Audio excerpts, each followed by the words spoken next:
मंगल कर रहे हैं तो हम अपना जीवन धन्य मानते हैं और धन्यवाद देते हैं, एहसान मानते हैं कि आप अच्छे मार्ग पर चल पड़े, आप बुराई को त्याग दिए। तो सबको धन्यवाद है जिन्होंने गलत आचरणों का त्याग करके अच्छाई के मार्ग में कदम रखा। भगवान सबका मंगल करे, स्वस्थ रखे, सबकी बुद्धि पवित्र हो। शिवा चौधरी जी, राधे राधे महाराज जी। महाराज जी प्रणाम। महाराज जी, जब से मैंने होश संभाली है या जब से मुझे सही या गलत समझ आने लगा है, तब से मैंने कभी किसी को सताया नहीं, ठगा नहीं, पैसे नहीं मारे, धोखा नहीं दिया या गलत नहीं किया। महाराज जी, फिर भी ना जाने क्यों एक डर के साथ जी रही हूँ। मुझे समझ नहीं आ रहा, जब भी सो के उठती हूँ या एक अलग सा डर मेरे को सताता रहता, बहुत डिप्रेशन हो जाता है। ये कोई पाप है जो पूर्व का है। वर्तमान में तो आप ईमानदारी से चल रहे, पूर्व का पाप नष्ट करने के लिए नाम जप कीजिए, अधिक से अधिक नाम जप कीजिए, निर्भय हो जाएंगी। देखो, हम रोज मृत्यु से लड़ रहे हैं, दोनों किडनी खराब है और भयानक कष्ट रहता है, लेकिन ना हमें मृत्यु का डर है, ना मुझे पीड़ा है, ना मुझे कोई शोक है। मैं हर समय आनंदित रहता हूं। क्यों? क्योंकि भगवान का नाम हमारे पास है, राधा नाम हमारे पास है। अगर ये ना हो तो जैसा आप कह रहे हैं, हम अब डिप्रेशन में चले जाएं, लेकिन हम आनंदित हैं, हम प्रसन्न, सत्य कहते हैं, हम बिल्कुल प्रसन्न रहते हैं, बिल्कुल हमें कष्ट नहीं है, सब कष्ट होते हुए भी। तो हम आपको बता रहे हैं कि अगर हम शोक से, भय से, चिंता से, दुख से निवृत्ति पाना चाहते हैं तो हमें खूब राधा नाम जपना चाहिए। तो जैसे जैसे राधा नाम बढ़ेगा और पाप नष्ट होगा, आप निर्भय होते जाएंगे, आपको एक आनंद मिलने लगेगा। अब जैसे मृत्यु है तो मुझे लगता है जिस दिन मैं मरूंगा तो मेरी प्रियाजू की सखियां आएंगी और मुझे अपने पास ले जाएंगे। मुझे डर नहीं है कि हमारा कुछ छूट जाएगा, हमारा कुछ है ही नहीं तो क्या छूटेगा। हमारे तो प्रभु हैं, वही मिलने वाले हैं। शरीर छूटा, प्रभु से मिल गए। तो मृत्यु का भय तब लगता है कि हमारा पुत्र छूट जाएगा, पति छूट जाएगा, मकान छूट जाएगा, हमारे रिश्ते छूट जाएंगे, बैंक बैलेंस छूट जाएगा। ये सब छूटना है, उसको पकड़ो जो छूटना नहीं है। प्रिया प्रीतम, किशोरी किशोरजू, ये कभी छूटने वाले नहीं है। तो नाम जप करते हुए यदि हम अपना जीवन व्यतीत करें तो हम निर्भय हो जाएंगे, निश्चिंत हो जाएंगे, निश्चोक हो जाएंगे। जी। वेदा जी पंजाब से। राधे राधे गुरु जी। राधे राधे महाराज जी। महाराज जी, जब कभी कोई किसी के प्रति बुरा विचार आए या कोई गलत सोच आए जो हम करेंगे नहीं बट अंदर आ रही है, तो महाराज जी अपराध है क्या? अपराध तो नहीं है, कलयुग का एक प्रभाव है। कलिकर एक पुनीत प्रतापा, मानस पुण्य होए और नहीं पापा। कलयुग में मानसिक पुण्य तो लागू हो जाएगा, पाप लागू नहीं होगा। पर अगर हम ज्यादा मन से गंदी बात सोचने लगेंगे तो फिर वो क्रियाओं में उतर जाएगा, रोक नहीं पाएंगे। और जब क्रियाओं में उतर जाएगा तो फिर पाप लग जाएगा। जब तक क्रिया ना हो, केवल सोच बनी रहे तो पाप नहीं लगेगा, लेकिन सोच को जब हम क्रिया में उतार देंगे तो पाप बन जाएगा। और सोच को रोक पाना बड़ा कठिन होता है। जब हमारा मन कोई संकल्प कर लेता है तो फिर वो क्रिया में उतर ही जाता है। इसलिए हम जिस समय हमारे मन में कोई पाप वासना, कोई गंदी बात, कोई दूसरे के प्रति गलत भाव आ रहा हो, उस समय में जोर जोर से राधा राधा बोलना चाहिए। राधा राधा राधा राधा राधा राधा राधा राधा। वो हट जाएगा, वो डिलीट हो जाएगा, वो नष्ट हो जाएगा, वो आपके ऊपर प्रभाव नहीं डाल पाएगा। और यदि नाम जप नहीं चल रहा और उसी का आप मनन करते चले जा रहे तो आपका मन गंदा होता चला जा रहा है। कोई चीज गंदा करना बहुत सरल है, लेकिन साफ करना बहुत कठिन है। मन को गंदी बातों का चिंतन करा के आप गंदा तो कर सकते हैं, लेकिन मन को नाम जप करके पवित्र करना बहुत समय लगता है। गंदगी हमारे मन में इकट्ठा हो जाती है तो फिर भगवान का भजन भी अच्छा नहीं लगता, संत संग भी अच्छा नहीं लगता। इसलिए सावधान रहे कि हमारा मन गंदी बातें जब सोचे, हमारा बस तो है नहीं, तो उस समय नाम जप जरूर करें। नाम के द्वारा वो अपना प्रभाव नहीं दिखा पाएगा और वो नष्ट हो जाएगा। राजवीर जी फरीदाबाद से। राधे राधे महाराज जी। महाराज जी, आप कह रहे हैं कि पिछले 3-4 सालों से किसी बीमारी से जूझ रहे हैं महाराज जी। इस परिस्थिति को जानते हुए मेरे अपने और बाहर के लोग मेरे और मेरे बच्चों के सामने बोलते हैं कि ये तुम्हारे कर्मों का फल है जो कि तुम्हें भोगना ही पड़ेगा। महाराज जी सत्य से अवगत कराते हैं पर बच्चों पे और मुझ पे इसका नकारात्मक प्रभाव पड़ता है कि, और हमारी उसमें क्या प्रतिक्रिया होनी चाहिए कि जब कुछ नहीं, मुस्कुरा देना चाहिए, मुस्कुरा देना चाहिए। जैसे कोई कहता है कि आप कर्मों का भोग भोग रहे हो, तो अपने ही तो कर्मों का भोग भोग रहे हो, तो बढ़िया बात है, सत्य बात है। आप बहुत बस यही कह देना बहुत अच्छा है, नहीं तो मुस्कुरा दिया। बुरा ना मानो, बुरा ना मानो। बुरा मानने से हमारा हृदय जलेगा और उसके प्रति हमारी द्वेष भावना बन जाएगी। और बात सब कोई सत्य कह रहा है। जैसे कोई कहे ना, तो कर्म का ही तो भोग, अगर कर्म हमारा ना हो तो हमारा शरीर स्वस्थ रहे, हमारा सब, तो हमारे कर्मों का ही, यद्यपि वो हमारा उपहास कर रहा है, ये नहीं कहना चाहिए। किसी रोगी को या किसी दुखी को या किसी वृद्ध असहाय को हम ऐसे वचन बोले जिससे उनको सुख पहुंचे। कर्म का भोग तो भोग ही रहे हैं, लेकिन हम ऐसे वचन ना बोले, ये मतलब वचन के द्वारा कष्ट देना है, दुख देना है, टॉर्चर करना है। ये वाणी का टॉर्चर है, जो वाणी के द्वारा कर रहे हैं, ये उनका अपराध बन रहा है। लेकिन आपको केवल मुस्कुरा देना चाहिए, आपको मुस्कुरा देना चाहिए कि भगवान की जैसी इच्छा। आप मुस्कुरा करके उस बात को टाल दें, उसे हृदय में ना लावें। चेतना जी ग्रेटर नोएडा से। राधे राधे श्री हरिवंश। राधे राधे महाराज जी। गुरुदेव, हम ये सुनते हैं कि यदि हमें कुछ समझ ना आए तो हमें हमारे अंतर्ज्ञान की आवाज सुननी चाहिए। गुरुदेव, कच्चे या शुरुआती दौर के साधकों को ये आश्वासन कैसे हो कि हमें वो आज्ञा हमारे अंतर्ज्ञान से नहीं, गलत है। जब हमें कुछ समझ में ना आवे तो शास्त्र सम्मत सिद्धांत के ज्ञाता किसी संत से मिलना चाहिए। हम मन की आवाज और आत्म आवाज में भेद नहीं समझ पाएंगे कि हमारा मन बोल रहा है ये हमारी आत्मा बोल रही है। आप उसका निर्णय नहीं कर पाएंगे, क्योंकि मन भी तो बोल रहा है। जो मन बोल रहा है वही लोग कर रहे हैं, इसलिए दुर्दशा को प्राप्त हो रहे हैं। मन क्या भी बोल सकता है, मन गलत भी बोल सकता है। तो हमारी जो आत्मा की आवाज होती है उसको सुनने के लिए अध्यात्म साधना चाहिए। साधारण व्यक्ति के अंदर जब वो उठती है तो उसे अनसुनी करके वो मन की आवाज को सुनता है, वो आत्मा की आवाज को। अगर आत्मा की आवाज सुनने लगे तो सब संत बन जाए, अंदर से सब महात्मा हो जाए। लेकिन उस आत्मा आवाज को, उस गुरुदेव की बात को, उस भगवान की बात को हम ठुकरा देते हैं। ऐसे वो स्फुरित होती बहुत धीमे। ये गलत है, नहीं करना चाहिए। बस इसके बाद मन अपना राज्य उसके ऊपर साबित कर देता है, नहीं ये कुछ नहीं होगा, बस ऐसा करते हैं, अभी आनंद मिलता है, अभी मस्ती मिलती है, अभी सुख मिलता है। और वो गंदा खान पान, गंदे आचरण, गंदा व्यवहार ऐसा करने लगता है। हमें लगता है अपनी बात को सही समझने के लिए शास्त्र स्वाध्याय होना चाहिए और संतों के वचन सुनने चाहिए और उनसे मिलान अपने मन की बात की करनी चाहिए। यदि उनसे बात मिलती है तो धर्मयुक्त है, अगर नहीं मिलती है तो अधर्मयुक्त है। अधर्मयुक्त आचरण हम ना करें। ये बात भगवान श्री कृष्ण ने कही, तस्मात् शास्त्रम प्रमाणन्ते कार्या अकार्यो व्यवस्थितो। क्या करना चाहिए क्या नहीं करना चाहिए इसके लिए शास्त्र प्रमाण है। तो हम शास्त्र स्वाध्याय करें। अगर शास्त्र स्वाध्याय हमसे नहीं हो पा रहा तो हम संतों से बात करें, जो भगवान के प्रेमी जन हैं, जो महान संत हैं, उनसे हम बात करें तो हमारा सब निर्णय ठीक हो जाएगा। अगर हमारी बात संत और शास्त्र से मिलती है मन की, वो धर्मयुक्त है, और जो संत शास्त्र से नहीं मिलती वो अधर्मयुक्त है। हम अपनी आत्मा की आवाज को सुनने लायक नहीं है। हमारे अंदर इतनी पवित्रता नहीं है कि हम अपनी आत्मा आवाज को सुनकर उसके अनुसार चल पड़े। हम मन की आवाज तक ही पहुंच पाते हैं, आत्मा की आवाज तक नहीं पहुंच पाते।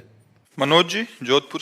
राधा वल्लभ श्री हरिवंश। श्री हरिवंश महाराज जी। महाराज जी 2 वर्ष से यूट्यूब के माध्यम से आपका सत्संग व एकांतिक वार्तालाप सुन रहा हूँ। श्री जी के बल से मांस मदिरा प्याज लहसुन सब छोड़ दिया है, आपकी आज्ञा अनुसार चलने का प्रयास भी कर रहा हूँ। बहुत बढ़िया। मानव जीवन का परम पुरुषार्थ क्या है महाराज जी? भगवान का साक्षात्कार कर लेना।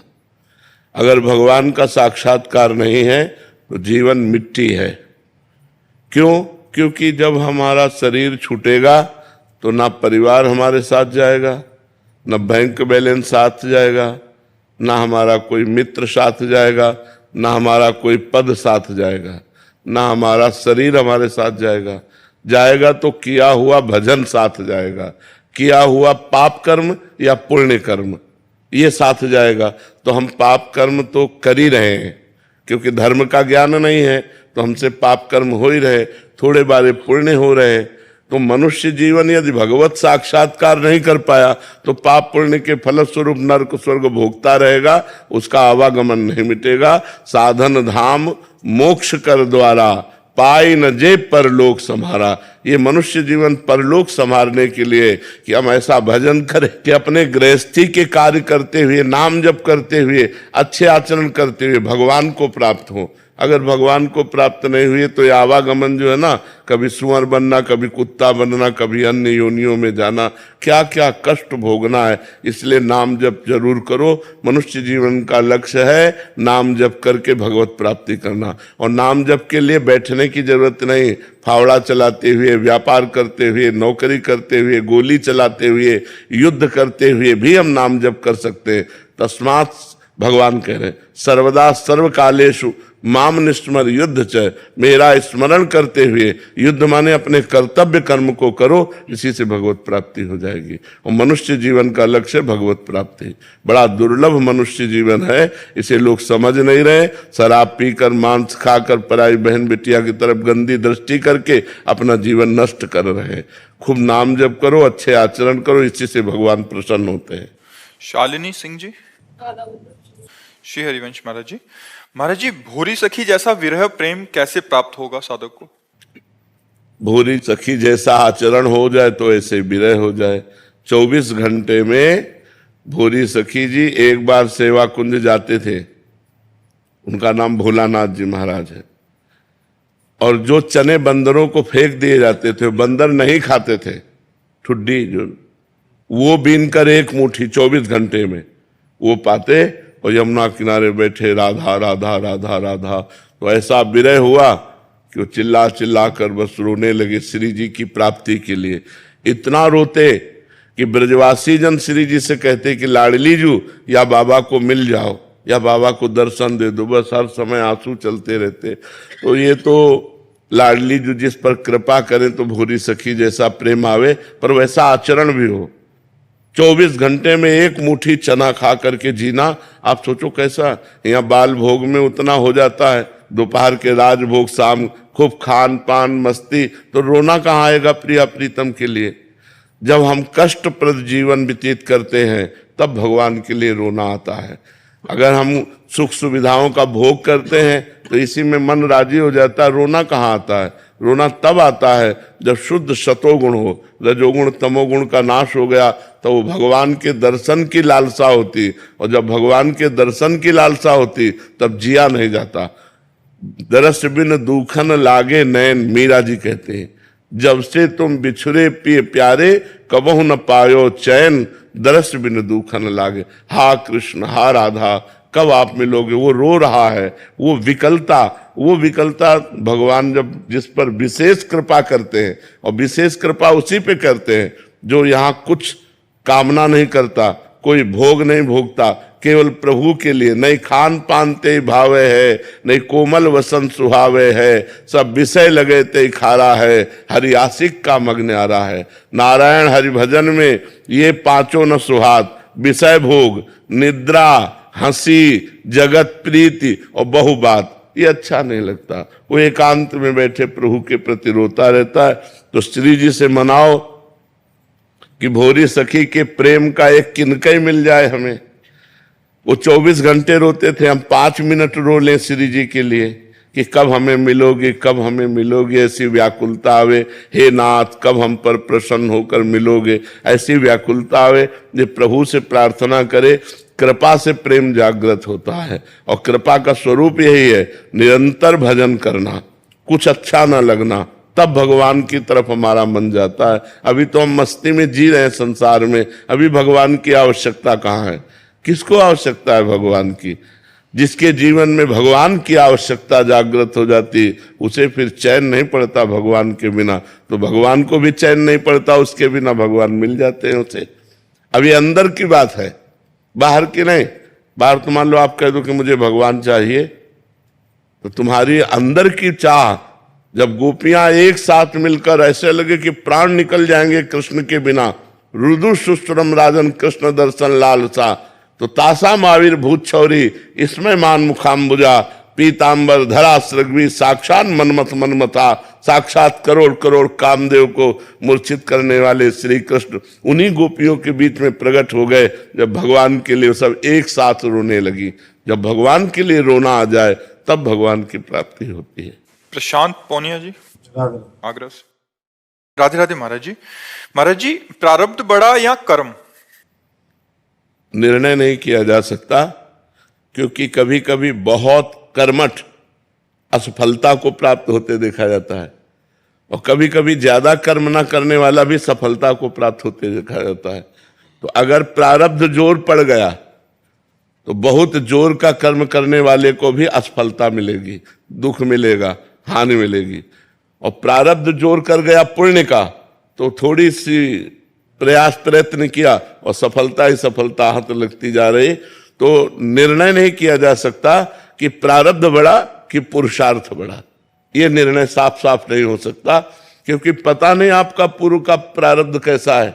तो कभी कभी प्रारब्ध जोर होता है तो पुरुषार्थ को गिरा देता है, और कभी कभी प्रारब्ध कमजोर होता है तो पुरुषार्थ निकल जाता है।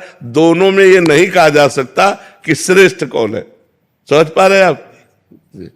हर्ष कुमार जी, हैदराबाद से। जय जय श्री श्री हरिवंश महाराज जी। महाराज जी, गुरुदेव की कृपा से समझ आया कि मुझ में जो ये गंदा अहंकार है कि मैं सुख भोगूं, ये गंदा अहम ही बार बार मुझे इष्ट गुरु से अलग करता है। मैं आपकी कृपा से कोशिश करता हूं कि ये अहम इस भाव में बदल जाए कि गुरुदेव को और श्री जी को कैसे सुख पहुंचाऊं। लेकिन जब मैं अपनी दिनचर्या में क्रिया करता हूं तो मुझे समझ नहीं आता कि मेरे अहम के सुख के लिए है जो मैं कर रहा हूं या श्री जी के सुख के लिए। नहीं, शास्त्र आज्ञा और गुरु आज्ञा के लिए है। किसका है प्रश्न? शास्त्र आज्ञा और गुरु आज्ञा के अंतर्गत है, तो उसे हम का सुख नहीं कहते। वो हम आज्ञा पालन कर रहे हैं, अपने कर्तव्य का पालन कर रहे हैं। और जब शास्त्र और गुरु आज्ञा के विपरीत तो फिर वो अहम का है। इसीलिए आयस लिए चले निज दासी, मन क्रम वचन त्रिशुद्ध सकल मत, हम श्री हित हरिवंश उपासी। आज्ञा के अंतर्गत होना चाहिए। शास्त्र आज्ञा सदगुरु आज्ञा के अंतर्गत जीवन है तो उसे अहम में जीवन नहीं कहते। जैसे मानो आप अपनी इच्छा से वृंदावन की परिक्रमा दे रहे हो, तो शास्त्र आज्ञा है कि वृंदावन की परिक्रमा देना चाहिए, तो उसमें हम अपने अहंकार को पुष्ट नहीं करते। उसमें भगवान की बड़ी कृपा कि शास्त्र सम्मत बात वृंदावन की परिक्रमा हो गई, भजन हो रहा है, गुरु ने आदेश किया है, जीवन पवित्र रखना चाहिए, ये शास्त्र आदेश कर रहे हैं, गुरु आदेश, तो इसमें अहंकार की गुंजाइश ही नहीं है। ये तो हम आज्ञा का पालन कर रहे हैं। अहंकार की गुंजाइश तब होती है जब हम संत और शास्त्र गुरु आज्ञा के विपरीत चलते हैं, तब अहंकार बढ़ता है। ऐसे अहंकार नष्ट होता है। जब हम आज्ञा में चलते हैं तो अहंकार नष्ट हो जाता है। तिनकी संगति रहत जाति कुल मद सब नंसई, संतत सेवक सदा भजत जे श्री हरिवंशई। जो प्रिया प्रीतम का भजन कर रहे हैं, उनकी बात मानने से, उनका संग करने से अहंकार गलित हो जाता है, नष्ट हो जाता है, जो जन्म मरण का हेतु है। संस्कृत मूल शूल प्रदनाना, सकल शोक दायक अभिमाना, ताते करे कृपा निधि दूरी, सेवक पर ममता अति भूरी। जो गुरु आज्ञा में शास्त्र आज्ञा में चलता है उसका अहंकार नष्ट हो जाता है, जो मनमानी चलता है उसका अहंकार पुष्ट हो जाता है, और अहंकार पुष्ट होने पर दुर्गति होती है, और अहंकार नष्ट होने पर भगवत प्राप्ति होती है। अंजू सोनी जी, जयपुर। राजा वल्लभ श्री हरि। श्री हरिवंश महाराज जी। महाराज जी, हम आपके द्वारा दी गई दिनचर्या का पालन करते हैं तो मन बहुत प्रसन्नता होती है, लेकिन जब यहाँ आके साधकों को श्री जी की सेवा करते हुए देखते हैं या भजन करते हुए देखते हैं तो ऐसा लगता है कि हम तो कुछ भी नहीं कर रहे। अच्छा है, ये होना चाहिए, इसीलिए संत समागम करते हैं, तो हमारे अंदर कभी अहंकार नहीं आएगा। जैसे ऊंट है ना, वो अपने को जब गाय भैंस के बीच में देखता है तो बहुत बड़ा मानता है, लेकिन जब हाथी पहाड़ इनको देखता है तो उसका अहंकार नष्ट हो जाता है। तो ऐसे ही हम 2-4 माला कर लिए, थोड़ा आज्ञा पालन करें तो हमें लगता है हम भक्त हैं, लेकिन जब हम भक्तों को देखते तो हमारा कहते लो उठ जब पहाड़ के नीचे आएगा तो उसको पता चलेगा। तो ऐसे ही जब हम महान संतों को देखते, भजनानंदी साधकों को, तो हमारा अहंकार गलित हो गया कि यार हम इनके आगे क्या, ये तो रात दिन श्री जी की सेवा में भजन में लगे। इसीलिए साधु संग किया जाता है, उसी के कारण अभिमान नष्ट होता है। जो साधु संग करते हैं वही कारण है जो हमारे अभिमान को नष्ट करे, अन्यथा नहीं। अभिमान नष्ट होता ही संतों के संग से। कि यार इतने तपस्वी, इतने ब्रह्मचर्य से रात दिन भजन में लगे हुए, संसार से मतलब नहीं, हम लोग तो कहाँ इनकी बराबरी कर सकते। अहंकार नष्ट हो जाता है जी। सुजीत जी। श्री हरिवंश गुरुदेव। श्री हरिवंश महाराज जी। गुरुदेव भगवान, जैसे मनुष्य शरीर का निर्माण संचित कर्म के कुछ शुभ और अशुभ निकालकर हुआ है, जिसे प्रारब्ध कहते हैं, ऐसा जानने को मिला। गुरुदेव, अब क्या वो सिर्फ प्रारब्ध ही भोगना है या संचित और भजन विहीन क्रियामान का उस मनुष्य के अगले जन्म का निर्माण? हाँ, भजन विहीन, जो भजन नहीं कर रहा है उसका प्रारब्ध भोग होगा, और मन मलिन होने के कारण, भजन ना होने के कारण उससे फिर शुभ अशुभ कर्म बनेंगे, और वो पुनरपि जननम पुनरपि मरणम पुनरपि जननी जठरे शयनम। यदि भजन शुरू कर दे, भगवान की शरण में हो जाए, तो उसके संचित भस्म हो जाएंगे और क्रियमाण सुंदर सुधार हो जाएगा और प्रारब्ध का भोग कर लेगा, वो भगवत प्राप्त हो जाएगा। अगर भगवान की शरण में होकर निरंतर भजन किया जाए तो इसी जन्म में हम अपने संचित को भस्म कर देंगे, क्रियमाण को निष्फल कर देंगे, प्रारब्ध को भोग लेंगे और भगवान की प्राप्ति कर लेंगे। लेकिन जो भजन विहीन है उनका तो बार बार जन्म मरण चक्र अनादिकाल से चला रहा है और अनादिकाल तक चलता रहेगा। इसीलिए मानव जीवन मिला है साधन धाम मोक्ष कर द्वारा। ये साधना करके मोक्ष प्राप्त करने के लिए मिला है, भजन करने के लिए मिला है। लेकिन भोगों में रति होने के कारण वो भजन की तरफ नहीं बढ़ पाते, और भजन न होने के कारण बस दो ही कर्म बनते हैं, पुण्य या पाप, शुभ या अशुभ, और उसी से उसका बार बार जन्म मरण होता रहता है। पूजा जी पंजाब से। राधे राधे महाराज जी। महाराज जी, अगर मोह माया में आकर कोई गलती हो जाए तो उसे ठीक या पश्चाताप कैसे करें? भगवान की आराधना, भगवान की शरणागति। सर्वधर्मान परित्यज्य मामेकम शरणम ब्रज अहम त्वाम सर्व पापेभ्यो मोक्षयिष्यामि मा शुचा। मैं तुम्हें समस्त पापों से मुक्त कर परम पवित्र कर दूंगा। भगवान गर्जना कर रहे हैं गीता जी में। पर भगवान की शरण में होकर भगवान का नाम जप करे तो हर गलती, हर पाप का नाश हो जाएगा। पर ऐसा ना हो कि भगवान के नाम के बल से पाप करे, फिर तो नरक जाना पड़ेगा, फिर नामापराध लागू हो जाएगा। यदि हमसे गलती हो गई और हम भगवान की शरण में होकर भगवान का नाम जप कर रहे हैं तो पाप नष्ट हो जाएगा और हमारा जीवन मंगलमय हो जाएगा। रविराज जी बिहार से। राधे राधे महाराज जी। राधे राधे महाराज जी। महाराज जी, अपने मन को भक्त बनाना चाहता हूँ, इसके लिए क्या करना पड़ेगा महाराज जी? भगवान की लीला चरित्रों का गायन करो, भगवान के लीला चरित्रों को श्रवण करो, भगवान के प्रेमी भक्तों की सेवा करो, उनका संग करो, उनके वचनों को सुनो, उसके अनुसार आचरण करो, मन बन जाएगा।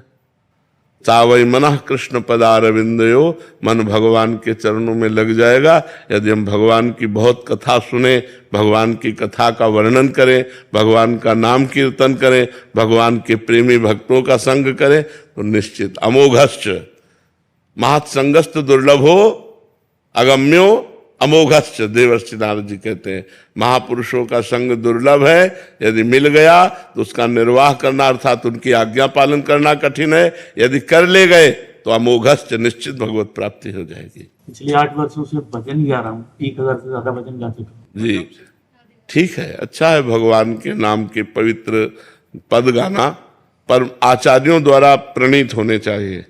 आचार्यों के, स्वामी हरिदास जी के, हरिवंश महाप्रभु के, हरिराम जी व्यास जी के, हरिव्यास देवाचार्य जी के, श्री भट्ट देवाचार्य, मतलब बड़े बड़े आचार्यों ने जो पद गाए वो लीला देख के गा रहे हैं। अगर हम वो गाएंगे तो विशेष लाभ मिलेगा, और आधुनिक तो बात अलग है। चरितमानस के भजन गाते हैं। हाँ, बहुत सुंदर भगवान की लीला कथा है। ठीक, प्रेम कुमार जी। श्री राधे। राधे राधे महाराज जी। महाराज जी, एक वो साधक जिसकी साधना नाम जप से 21 कुलों को, पीढ़ियों का उद्धार हो जाता है। जब भगवत प्राप्ति हो जाती तब ऐसे नहीं कि केवल नाम जप करो तो 21 पीढ़ियां तर जाएंगी। इतना नाम जप करो कि पहले आपका कल्याण हो जाए, आपको भगवत प्राप्ति हो, तब आपकी 21 पीढ़ियां होंगी, जब आपको भगवत साक्षात्कार हो जाएगा। हमें इसके लिए क्या जतन करना चाहिए, प्रयत्न करना चाहिए? हाँ, निरंतर नाम जप। हमारी 21 पीढ़ियां तर जाएं, इसके लिए निरंतर नाम जप। तो निरंतर नाम जप से हमें, भले हम आज से शुरू किया है, लेकिन हमें भगवत प्राप्ति हो जाएगी। क्योंकि जिस समय हमारी श्वास छूटेगी, हमने निरंतर अभ्यास किया, तो उस समय हम राम हरि कृष्ण बोल करके जब शरीर छोड़ेंगे तो हमें भगवत प्राप्ति हो जाएगी। और जब हमें भगवत प्राप्ति हो जाएगी तो हमारे पुरखों का कल्याण हो जाएगा, हमारे पितरों का कल्याण हो जाएगा, हमारी आने वाली पीढ़ी को सद्बुद्धि प्राप्त होगी, आगे और पीछे दोनों जगह मंगल हो जाता है यदि हम निरंतर नाम जप करें तब। क्योंकि पता नहीं कौन सी श्वास हमारी आखिरी श्वास हो, तो जब हम निरंतर नाम जप कर रहे हैं, हमारी आखिरी श्वास हो गई तो हमें भगवत प्राप्ति हो जाएगी। मनीष राधा वल्लभ श्री हरिवंश। राधा वल्लभ श्री हरिवंश महाराज जी। महाराज जी, हम पर आपकी कृपा सदा बनी है, हमारी त्रुटियों का सुधार करने का सामर्थ्य प्रदान करें। महाराज जी, इन दिनों संबंधों में बहुत कड़वापन आता जा रहा है और संबंध विच्छेद होते जा रहे हैं। महाराज जी, नहीं, आप कहीं गलत है, आपका व्यवहार कहीं गलत है। संबंध में प्रियता आनी चाहिए, भक्त के संबंध में प्रियता आनी चाहिए, हर संबंध सुधर जाना चाहिए। भक्ति करते हुए यदि संबंध बिगड़ रहे हैं तो आपकी भक्ति में कहीं कमी है। नहीं, अपनी पत्नी में भगवान है, अपने पुत्र में भगवान है, अपने माता पिता में भगवान है। हम उस भाव से प्यार करें, अधिक से अधिक प्यार करें। पत्नी को इतना प्यार करें कि उसकी सब स्वभाव बदल जाए, माता पिता को इतना सेवा प्यार करें कि हमें आशीर्वाद दे, पुत्र को इतना प्यार करें कि वो सतमार्ग में चलने लगे। हम वो प्यार दुलार ना करें जिससे पुत्र बिगड़ जाए, पत्नी बिगड़ जाए, परिवार बिगड़ जाए। तो प्यार शब्द में दोनों आते हैं, शासन और दुलार। तो दोनों के द्वारा हम अपने परिवार का, ऐसा नहीं कि खंडन हो जाए, संबंध विच्छेद, तो कहीं ना कहीं त्रुटि हो रही है आपसे। तो उसी हिसाब से चलो जैसे गृहस्थी में चला जाता है, और खूब नाम जप करो। संबंध विच्छेद क्यों? हमारी कोई त्रुटि हो रही है, हमारे प्यार में कोई कमी हो रही, उसे हमें सुधारना चाहिए। सत्संग या भक्ति खंडन, लड़ाई झगड़ा ये सब नहीं करती, वो मंडन करती है। सबसे प्यार, चराचर जगत से प्यार। फिर अपनी पत्नी संतुष्ट नहीं, अपने माता पिता संतुष्ट नहीं, तो भगवान को हम कैसे संतुष्ट कर पाएंगे? हमको तो सबसे प्यार करना है। समझ पा रहे हो ना? सुधार करो, स्वयं सहो, दूसरे के द्वारा दी हुई प्रतिकूलता को सहो और प्यार करो। अपने आप अधीन कर लोगे किसी को भी। जब हम प्यार करते हैं और सामने से प्रतिकूलता मिलती है तो गुस्सा आता है। नहीं, अगर किसी को अधीन करना है तो वो प्रतिकूलता करे, हम प्यार करें, तो ये प्रभाव ऐसा डालेगा कि वो आपके अनुकूल हो जाएगा। ये धर्म है ना। हम सहते चले जाएं और बार बार तो उसके दिमाग में आएगा कि यार ये, तो वो प्यार करेगा फिर आपसे। अगर नहीं करेगा तो उसको दंड मिल जाएगा, भागवतिक दंड मिल जाएगा। वो अपने आप आपसे संबंध विच्छेद करके ऐसी जगह फंसेगा जहां उसके पुरखा पानी पा जाएंगे। तो आपको अपने धर्म से चलना चाहिए। बहुत कृपा करी, दर्शन दिए आकर के, बहुत कृपा करी। बस खूब सुमिरन करे, शरीर से सेवा करे संत महापुरुषन की, और हृदय से सुमिरन करे। बस ये दो ही साधन से भगवान प्रसन्न हो जाते हैं। उन्हीं को चाहे वायुगुरु कहो, चाहे राम कहो, चाहे कृष्ण कहो, चाहे हरि कहो, वो एक ही है, उसके नाम अनेक हैं।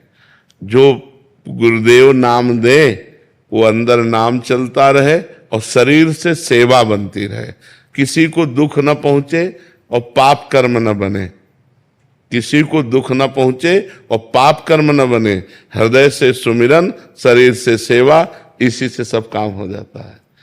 अगर हमारे शरीर से पाप कर्म बनते रहे तो हृदय से सुमिरन नहीं होगा, और हृदय से सुमिरन नहीं होगा तो मालिक तक आवाज नहीं पहुंचती।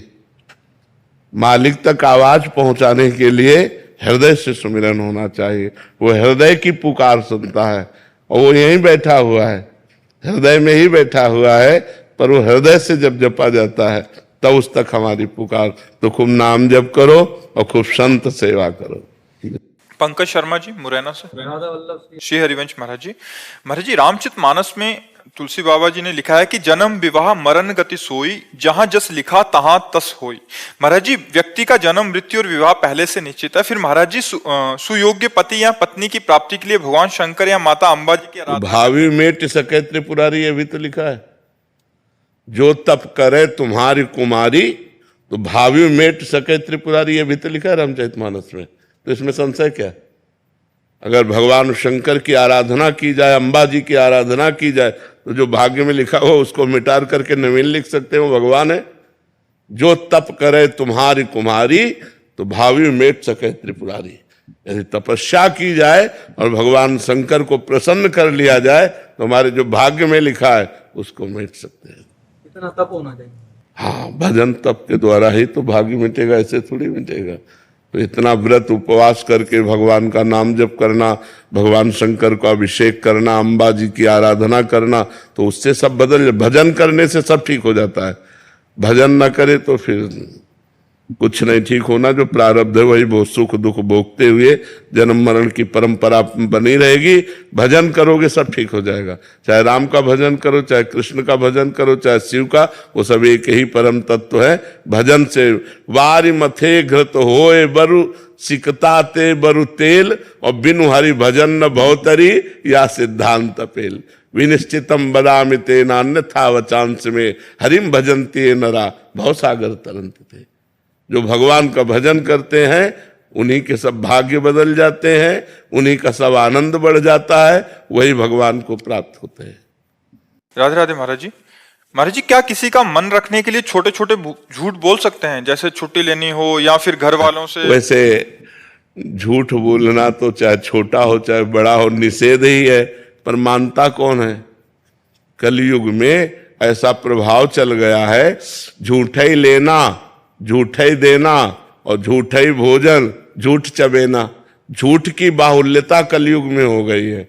झूठ बोलना काफी तो मोबाइल ने बढ़ा दिया है। बोले कहाँ हो? वो बोले इस समय हम आगरे में हैं, और बगल घर में। वो झूठ बोल रहे हैं ना। बोले कह दो है नहीं, झूठ बुलवाता है। काफी तो मोबाइल झूठ बुलवाता है, और काफी अपने जानबूझकर बात बनाने के लिए झूठ बोल देते हैं। तो अगर हम सत्य बोलें तो हानि क्या हो जाएगी? भाई हम नहीं आज आपसे बात कर सकते, एक सेकंड बोला काट दिया। हम क्यों बोले कि कह दो आगरे में है ऐसा? कभी कभी बड़ों का मन रखने के लिए थोड़ा करना पड़ता है, वो उदास हो जाते हैं ज्यादा। सच झूठ बोलने से बड़े अच्छे प्रसन्न होते हैं, सच बोलने से मतलब गुस्सा आ जाती है? नहीं, ऐसा तो मुझे नहीं लगता। अगर हम प्यार से अपने सत्य को, तो सत्य हमारी रक्षा करेगा, सत्य उनके हृदय को प्रसन्नता प्रदान करेगा। झूठ बोलने में कैसे झूठ बोला जा सकता है? किस विषय पर? हमें जैसे मैं एक उदाहरण बताऊं तो हमारी समझ में आ जाए। जैसे किसी के घर रहना है, अगर मेरी फ्रेंड है उसके पास घर रहना है, उनको ज्यादा नहीं पसंद है तो हम कुछ और कह के चले जाते हैं। कि पड़ोसी घर जाना है तो बोलेंगे उस ऐसे इनकी माता जी को ये पसंद नहीं है, जाना इनके घर में, और जा इनके घर रहे, जा इनके घर नहीं गलत है गलत है ले तो अगर हम अपनी गलती सुधारे तो ठीक है। झूठ बोलना इसे चालबाजी कहते हैं, इसको चालबाजी कहते हैं। झूठ बोलना, चालबाजी करना, कपट करना, ये गंदी बातों को हम अपने जीवन में ना रखें। सीधी बात है, आपको पसंद नहीं लेकिन हमारा कार्य है वहां तक जाना, तो आप क्षमा कीजिएगा, मैं वहीं जा रही हूँ जहाँ आप नहीं चाहती हैं, हमें जाना अनिवार्य है। वो थोड़ा उनको बुरा लगेगा, लेकिन उनको पता है मेरी बहू कहाँ गई है। अब तुरंत काम बनाओ, बोले उनके घर गए, बोले उनके घर नहीं गई, वो तो उनके घर गई है, तब तो बहुत ही गलत हो जाएगा। जब उनको असलियत पता चलेगी तो हमें लगता है जहां तक हो सके झूठ ना बोला जाए। आकांक्षा जी जर्मनी से। राधे राधे। राधे राधे महाराज जी हम जर्मनी में रहते हैं और आपकी असीम कृपा, प्रतिदिन की शुरुआत आपकी वाणी से ही होती है, दिन भर राधा नाम चलता है। और महाराज जी हम शनिवार को कई देशों के साधक मिलकर राधा नाम की कीर्तन आदि करते हैं। महाराज जी आके आप प्रश्न है कि जब हम किसी भी व्यक्ति या परिस्थिति में दोष दर्शन नहीं करते और हम हर प्रतिकूलता को अपना प्रारब्ध मानकर राधा नाम का आधार बनाकर सहज हो जाते हैं, तब किसी भी प्रतिकूलता में सामने वाले व्यक्ति को सही या स्वयं में ही दोष दर्शन होने लगता है। महाराज जी, अपने दुख से निराशा नहीं बल्कि दूसरे व्यक्ति के कष्टों का चिंतन ज्यादा होता है। महाराज जी, मेरी सहजता से धीरे धीरे ऐसा नहीं, ऐसा चला जाता है कि जैसे हम इनके प्रति ना द्वेष करते हैं और ना इनके प्रति हमारी अहित भावना है, अब ये हमसे द्वेष करके जल रहे हैं, तो ये इनका स्वभाव है और इनको जलना चाहिए, क्योंकि जब जलेंगे तभी इनको महसूस होगा कि मैं गलत हूं, मेरा हृदय जल रहा है। हमको उससे दुखी नहीं होना चाहिए। हमको दुख तब होना चाहिए जब हमारी किसी क्रिया से, हमारी वाणी से इनको दुख पहुंचा, तो हमें पश्चाताप होना चाहिए कि हमने गलत किया, आगे से नहीं करेंगे। लेकिन हम स्वयं अपने रास्ते सही चल रहे और कोई हमसे द्वेष करके दुख प्राप्त कर रहा है, ये उसकी बुद्धि है, हम उसको रोक नहीं सकते, उसे हम संभाल नहीं सकते, इसलिए हमें दुखी नहीं होना चाहिए। हमें बस इतना देखना है हमारे द्वारा किसी को दुख न पहुंचे। अब वो हमारे प्रति भावना करके दुखी हो रहा है तो उसको हम क्या कह सकते हैं? हमारा बस नहीं, क्योंकि उसका स्वभाव उसको दुख दे रहा है, इसलिए हमको प्रसन्न रहना चाहिए। ऐसे संसार की इन वृत्तियों में नहीं फंसना चाहिए, नहीं तो आप दुखी बनी रहेंगे। जी प्रभु, ऐसा ही हो रहा है। हाँ, नहीं, आपको दुखी नहीं होना। प्रसन्न आत्मा संतुष्टा एन केनवा, हर परिस्थिति में प्रसन्न रहो। हमारे द्वारा अगर दुख किसी को मिला तब तो दुख होना ठीक है, क्योंकि उससे हमारा पाप नष्ट हो जाएगा, उससे हमारी क्रिया सुधर जाएगी। लेकिन कोई अपने आप हमारे प्रति भाव करके दुखी हो रहा है, उसमें हमारा कोई दोष नहीं। हमें प्रसन्न रहना चाहिए, बहुत बहुत भगवान से प्रार्थना करनी चाहिए कि उसकी बुद्धि शुद्ध हो जाए। व्यर्थ में वो जल रहा है, पर हमें दुखी नहीं होना चाहिए। प्रभु, अगर हमें पता ही नहीं है कि हमारा कोई दोष है या नहीं है, हम सब कुछ ठीक कर रहे हैं और हम कोशिश कर रहे हैं कि हमसे कोई दोष ना बने, फिर भी कोई हमें बार बार प्रतिकूलता दे रहा है, हमको नहीं, तो सहना चाहिए, हमें सहना चाहिए। हाँ, उमा क्षमा सापो ते भारी, अपने कर्म जाय अपकारी। जब आप सहोगी तो आपकी सहनशीलता उसके स्वभाव को नष्ट कर देगी, उसको ठीक कर देगी, उसका दंड उसको मिलेगा। उमा क्षमा श्राप होते भारी, जो शाप होता है उससे भी अधिक बलवान क्षमा होती। आपने क्षमा कर दिया, प्रतिकूलता वो ज्यादा नहीं बढ़ पाएगा, वो नष्ट हो जाएगा, क्योंकि वो प्रतिकूलता जो दे रहा है वो हम क्षमा के द्वारा सह रहे हैं, तो ये हमारी सहनशीलता हमको बचा लेगी और उसको नष्ट कर देगी। ऐसा नहीं कि हम 4 गाली रोज कोई देता, हम चुपचाप सह रहे हैं तो 8 देने लगेगा, नहीं, वो देने लायक नहीं रहेगा। जब हम चुप रहते हैं तो उसको बहुत बड़ा दंड मिलता है। एक नाव में 50 लोग बैठे थे, उसमें एक संत अपने शिष्य के साथ बैठे थे, तो 2 पुलिस कर्मचारी चढ़े। उस समय, पुराने समय में संगीन लेके चलते थे, जिनमें चाकू पर लगी हो ऐसी राइफल लेके चलते थे। तो नजदीक गए और संत के शिष्य से कहा, और शकील तो वहां जगह नहीं थी, तो एक बूट मारा। वो नंगे पैर बैठे थे तो बूट से उनके पैर में मारा और कहा साइड हो। वो कोशिश की लेकिन जगह नहीं थी, फिर एक थप्पड़ मारा। वो कुछ नहीं बोले, क्योंकि साधु थे, शांत चुपचाप सह गए। अब नाव किनारे पहुंची तो पानी हाथ 2 हाथ जहां नाव नहीं जा सकती, तो उन्होंने राइफल को ऐसे किया और ऐसे करके छलांग मारना चाहा। ऐसा बूट फिसला कि वो जो चाकू थी उन्हीं के गले में घुस गई और वहीं मर गए। तो उनके गुरुजी ने शिष्य को डांटा, कहा अगर 2-4 शब्द बोल देते तो बच जाता, तुमने एक भी शब्द उत्तर नहीं दिया, उसका साधु अवज्ञा तुरंत भवानी, कर कल्याण अखिल के हानि, सारे पुण्य नष्ट हो गए, देखो मृत्यु को प्राप्त हो गया। उमा क्षमा सापौते भारी, यदि आपको कोई सता रहा है तो आप चुप हैं, ये चुप उसके लिए बम का काम करेगा। अगर हमने कुछ बोल दिया तो बचत हो जाएगी, अगर हमने बोला नहीं तो उसको भोगना पड़ेगा और तत्काल कोई न कोई उसके ऊपर अटैक होगा, काल का, माया का, कि वो झेल नहीं पाएगा। ये सिद्धांत है। अगर हम चुप हैं तो चुप रूपी ये बम उसको नष्ट कर देगा, और अगर हम बोल दिया तो उसके पाप नष्ट हो जाएंगे, वो बच सकता है। अगर हम बोले ना तो फिर बहुत बड़ा अहित हो सकता है उसका। तो हम ये न सोचे कि जो हमारे साथ प्रतिकूलता, गाली दे रहा है या हमें परेशानी कर रहा है, यदि मैं इसका उत्तर नहीं दिया तो कल ये बढ़ करके करेगा, नहीं, कल करने लायक नहीं रहेगा, क्योंकि परमात्मा है ना, वो देख रहा है। अब हमारा कर्म हमको भोगना है तो बात अलग है, अगर कर्म नहीं भोगना है तो उसको दंड निश्चित मिल जाएगा, पक्का मिल जाएगा। ऐसा नहीं है कि वो ऊपर वाला देख नहीं रहा, मालिक सबको देख रहा है। अगर आप शांत हो, चुप हो और आपको कोई सता रहा है तो एक दिन वो दुर्गति को प्राप्त होगा। आप चुप होकर देख लेना, वो 2-4 दिन उन्नति दिखाई देगी, लेकिन वो ऐसा नष्ट होगा कि बिल्कुल बात समझ लो। इसलिए सहनशील उन्नति को प्राप्त होता है और क्रोध करने वाला अवनति को प्राप्त होता है। आप सहनशील बने।